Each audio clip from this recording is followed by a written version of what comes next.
அன்பான தேவனுடைய பிள்ளைகளே, ஆண்டவராகிய இயேசு கிறிஸ்துவின் நாமத்தில் உங்களை நான் வாழ்த்துகிறேன். ஒரு வசனத்தை வாசிக்கலாமா? சங்கீதம் 23:3 அவர் என் ஆத்துமாவை தேற்றி தம்முடைய நாமத்தின் நிமித்தம் என்னை நீதியின் பாதைகளில் நடத்துகிறார். நிறைய நேரங்களில் நமக்கு ஒரு ஆத்துமாவில் ஒரு சோர்வு வரும், ஒரு களைப்பு வரும்.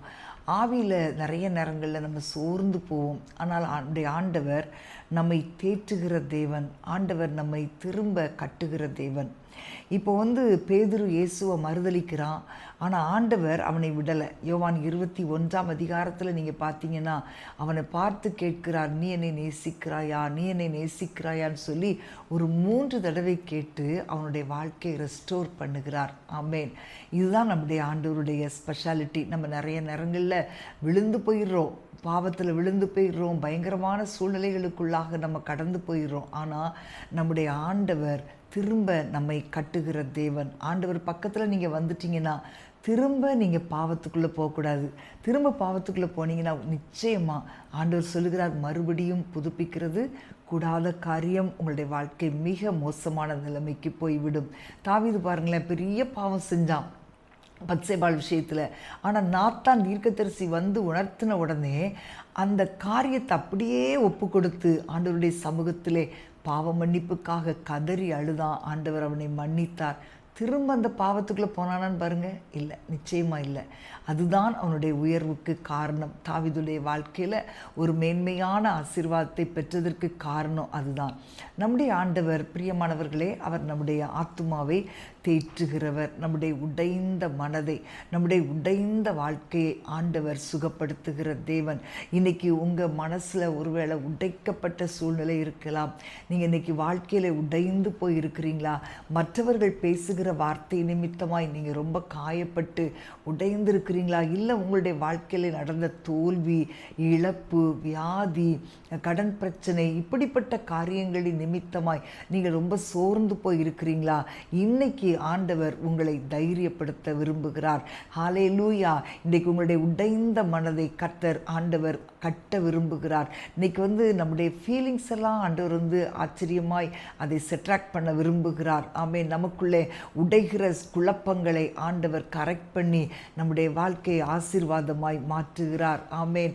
ஆண்டவர் நம்மை நீதியின் பாதையில் நடத்துகிற தேவன். ஆமேன். யோசேப்பு பாருங்க, அவன் போன வழி ரொம்ப பரிதாபமான வழி. அவனை எல்லா சகோதரர்கள் பகைத்து அவனை அப்படியே அடிமையாக விற்று போட்டார்கள். ஆனாலும் அவனோடு கூட கர்த்தர் இருந்தார். அவனை தேற்றினார், அவனை நடத்தினார். சிறைச்சாலையிலே போடப்படும் போதும் ஆண்டவர் அவனோடு கூட இருந்தார். இந்த பாருங்கள், தம்முடைய நாமத்தின் நிமித்தம் அப்படின்னு போட்டிருக்குது. ஸோ எந்த காரியத்தை ஆண்டவர் செய்தாலும் அவருடைய நாமத்தின் மகிமைக்காக ஆண்டவர் அதை செய்யணும்னு சொல்லி நம்ம ஒப்பு கொடுக்கும்போது நிச்சயமாக நம்முடைய வாழ்க்கையில் ஒரு பெரிய ஆசீர்வாதம் உண்டு. சங்கீதம் 115:1 எங்களுக்கல்ல கர்த்தாவே, எங்களுக்கல்ல, உங்களுடைய நாமத்திற்கே மகிமை வர பண்ணும். இப்போ நிறைய நேரங்களில் ஊழியம் பண்ணுறோம், சில தொழில் செய்கிறோம், சில வாழ்க்கையில் சில காரியங்களை செய்கிறோம். பிரியமானவர்களே, மற்றவங்க நம்மை புகழும்போது அந்த மகிமையை அப்படியே ஆண்டவருக்கு செலுத்த வேண்டும். நம்முடைய நாமத்தின் நிமித்தம், அவருடைய நாமத்தின் மகிமைக்காக நம்ம எதை கேட்டாலும் ஆண்டவர் நமக்கு செய்து கொடுப்பார். ஆமேன். ஹல்லேலூயா. நீங்கள் ஒவ்வொரு நாளும் உட்கார்ந்து ஆண்டவருடைய சமூகத்தில் ஒரு செக் பண்ணுங்க. ஆண்டவர் உங்களுடைய வாழ்க்கையை அப்படியே முடிஞ்சு போக விடவே மாட்டார். திரும்ப எழுப்புகிற தேவன். ஆமேன். சில நேரங்களில் நம்ம ரொம்ப ஸ்ட்ராங்காக இருப்பது போல் இருக்கும்.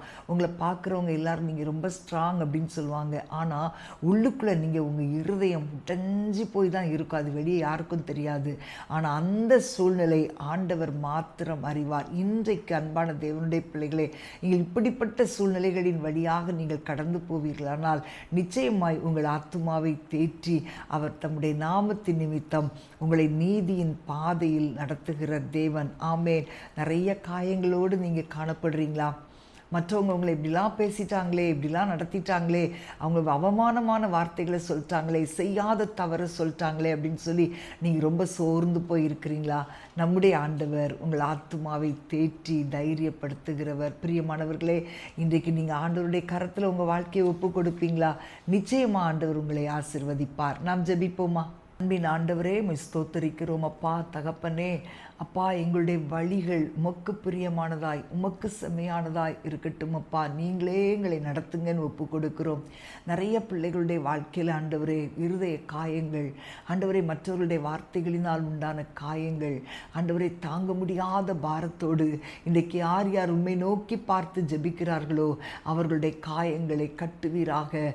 உடைந்து போன அவர்களுடைய வாழ்க்கையை நீர் திரும்ப பண்ணுவீராக, மீண்டும் கட்டுவீராக தகப்பனே. ஆண்டவரே உம்மை துதிக்கிறோம். எல்லா காயங்களும் ஆறட்டும் அப்பா.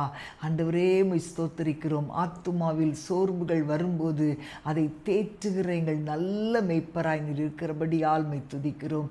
இயேசுவின் நாமத்தில் பிதாவே, ஆமேன் ஆமேன். பிரியமானவர்களே, இன்றைக்கு உங்களுடைய வாழ்க்கை ஆண்டவருடைய கரத்தில் ஒப்பு கொடுங்க. சில நேரங்களில் மற்றவங்க மனிதர்களால் உண்டாகிற வேதனைகள் நிறைய உங்களுக்கு இருக்கும்.